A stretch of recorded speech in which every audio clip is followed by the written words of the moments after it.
मेरठ के सौरभ हत्याकांड को लेकर अब तक कई खुलासे हुए हैं। मुस्कान ने अपने पति की हत्या के दौरान हैवानियत की हदों को भी पार कर दिया, जिसे सुनकर आपके भी रोंगटे खड़े हो जाएंगे।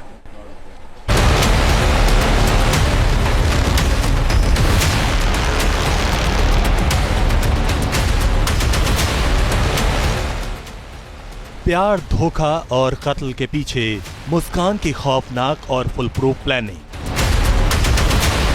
मुस्कान को मिला साहिल का साथ, कत्ल किया, फिर सौरभ के सिर और हाथ के साथ गुजारी रात। 3 मार्च की रात क्या क्या हुआ, सौरभ के साथ दरिंदगी की पूरी कहानी। अपनी नापाक मोहब्बत की राह में रोड़े बने सौरभ को हटाने के लिए मुस्कान ने पिछले साल नवंबर में ही फुल प्रूफ प्लान बना लिया था। मुस्कान और साहिल चाहते थे कि अगर सौरभ को उनके रास्ते से हटा दिया जाए तो दोनों बाकी की जिंदगी आराम से गुजारेंगे।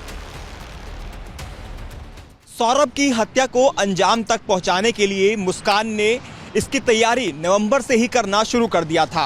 दरअसल मुस्कान ने अपने कुछ दोस्तों से पूछा कि पूजा की सामग्री को कहां पर दबाया जाता है। इसके साथ ही मुस्कान ने अपने कुछ और दोस्तों से ये भी पूछा कि जानवर के मरने के बाद उसे कहां पर दबाया जाता है। सौरभ लंदन की एक बेकरी में काम करता था। सौरभ को अपना पासपोर्ट रिन्यू कराना था। 28 फरवरी को बेटी का बर्थडे भी था। सौरभ 24 फरवरी को मेरठ पहुंचा था। मुस्कान ने इसे एक मौके की तरह देखा और सौरभ की हत्या की प्लानिंग पर फिर से काम करना शुरू कर दिया।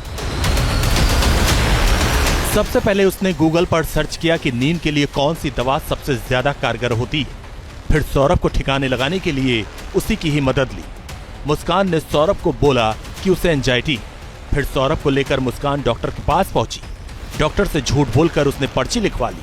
फिर खुद ही पर्ची पर नींद की गोलियां लिख दी। इतना सब कुछ करने के बाद मुस्कान अपने प्रेमी साहिल को साथ लेकर खैर नगर पहुंची, जहां एक मेडिकल दुकान से नींद की गोलियां खरीदी।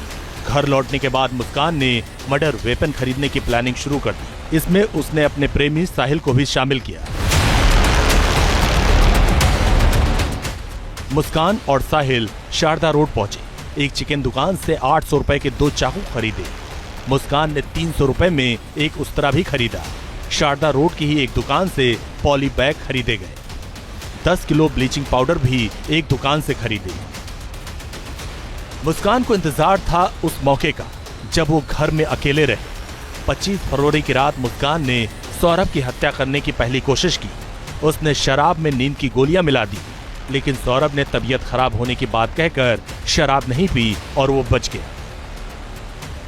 3 मार्च 2025 को सौरभ अपनी मां के हाथ के बने हुए लौकी के कोफ्ते लेकर अपने घर पहुंचा और मुस्कान को गर्म करने के लिए दे दिए। इस बात का फायदा उठाते हुए मुस्कान ने जब कोफ्तों को गर्म किया तो उसी में नशीली गोलियां मिला दी, जिसके बाद डिनर करने के दौरान सौरभ खाना खाकर बेसुध हो गया। जिसके बाद मुस्कान ने साहिल को फोन कर घर पर बुला लिया। साहिल जब मुस्कान के घर पहुंचा तो सौरभ बेहोशी की हालत में था। वो किचन में गया, वहां से 2 चाकू उठाकर लाया, जिसे मुस्कान ने चिकन की दुकान से खरीदा था। साहिल ने मुस्कान से कहा, सौरभ को अब तुम्हें ही खत्म करना होगा।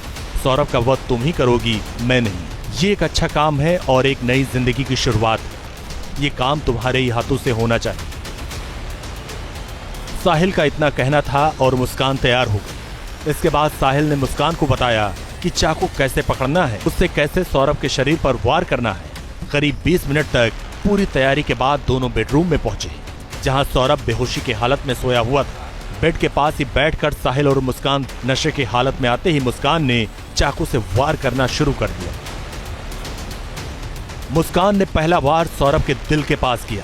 मुस्कान के चाकू वाले हाथ पर साहिल ने अपना हाथ रखा। फिर दोनों ने मिलकर ताबड़तोड़ वार करने शुरू कर दिए। बेहोश होने की वजह से सौरभ चीख भी नहीं पाया।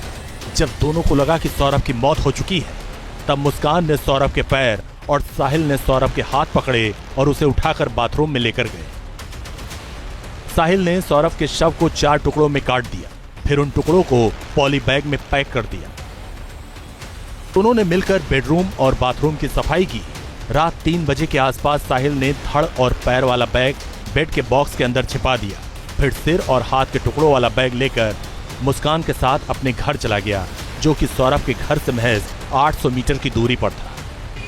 4 मार्च सुबह 7 बजे साहिल ने मुस्कान से 1 ड्रम सीमेंट और रेत लाने के लिए कहा, जिसके बाद मुस्कान मेरठ के मार्केट से ये सब सारा सामान लेकर अपने घर पर पहुंची। साहिल उसके साथ था और इस दौरान शव को टुकड़ों में जो किया हुआ था ड्रम में डाला गया और उसके बाद सीमेंट के घोल को ड्रम में डाल दिया गया। उसकी वजह थी ड्रम के ऊपर सीमेंट का लेप लगाने से जो ड्रम में शव को छुपाया गया था उसकी बदबू बाहर ना आ सके। ये पूरी प्लानिंग मुस्कान और साहिल ने मिलकर की। सौरभ के शव को ठिकाने लगाने के बाद मुस्कान और साहिल हिमाचल प्रदेश के लिए निकल गए। मुस्कान ने अपनी बेटी को पहले से ही अपनी मां के पास पहुंचा दिया था। शिमला में दोनों ने होटल और कैब पर 54,000 रुपए खर्च किए। 13 दिनों तक दोनों अलग अलग होटल में रहे। मंदिर में जाकर एक दूसरे को वरमाला पहनाई। मुस्कान अपने साथ सौरभ का फोन भी ले गई थी। इस दौरान वो कॉल रिसीव नहीं करती थी, लेकिन व्हाट्सएप पर टेक्स्ट मैसेज का जवाब जरूर देती थी। एक मैसेज में लिखती है, मैं पार्टी में हूं, यहाँ बहुत शोर है, बात नहीं हो पाएगी। सौरभ के परिवार वालों को भी मुस्कान ने व्हाट्सएप पर मैसेज भेजा और बताया कि वो शिमला में मुस्कान के साथ है। इस दौरान सौरभ की बहन ने उसे कई बार मैसेज के जरिए बात भी की। 6 मार्च को सौरभ की बहन चिंकी ने पूछा, वो कहाँ है? सौरभ के मोबाइल पर मुस्कान ने जवाब दिया, मैं बाहर हूँ, होली के बाद आऊंगा। 8 मार्च को चिंकी ने फिर मैसेज किया, वो अपनी बेटी को अपने साथ क्यों नहीं ले गया? उधर से जवाब आया, वहां का तापमान -10 डिग्री सेल्सियस है, यहाँ आती तो बीमार हो जाती। 13 मार्च को चिंकी के मोबाइल पर होलिका दहन का शुभकामना संदेश मिला। 15 मार्च को चिंकी ने पूछा कि सौरभ तुम कब लौटोगे? जवाब मिला कि उसने एक पार्टी की योजना बनाई है, पता नहीं वो कब तक लौट पाएगा। 16 मार्च को चिंकी ने सौरभ से बात करने के लिए व्हाट्सएप कॉल किया, कॉल का कोई जवाब नहीं मिला। 17 मार्च को फिर चिंकी ने कॉल किया, लेकिन कोई जवाब नहीं मिला। 17 मार्च को ही सौरभ के परिवार वालों को शक हो गया और उन्होंने पुलिस में शिकायत दर्ज कराई। उधर 17 मार्च को ही मुस्कान और साहिल मेरठ लौट आए। अगले दिन मुस्कान अपनी मां के घर पहुंच गई। मुस्कान की मां ने पूछा कि सौरभ कहां है। इस पर मुस्कान ने बताया कि सौरभ को उसके घर वालों ने मार दिया, लेकिन मुस्कान की मां को अपनी बेटी पर शक हुआ। उन्होंने सख्ती से पूछताछ की तो मुस्कान ने सारा सच उगल दिया। इसके बाद मुस्कान ने इसकी जानकारी अपने पिता को दी। पिता ने ये जानकारी ब्रह्मपुरी थाने की पुलिस को दी। 18 मार्च को पुलिस ने मुस्कान और साहिल को गिरफ्तार कर लिया और उनकी निशानदेही पर ड्रम से शव के टुकड़े को बरामद कर लिया। मेरठ से हिमांशु शर्मा के साथ टीम न्यूज नेशन।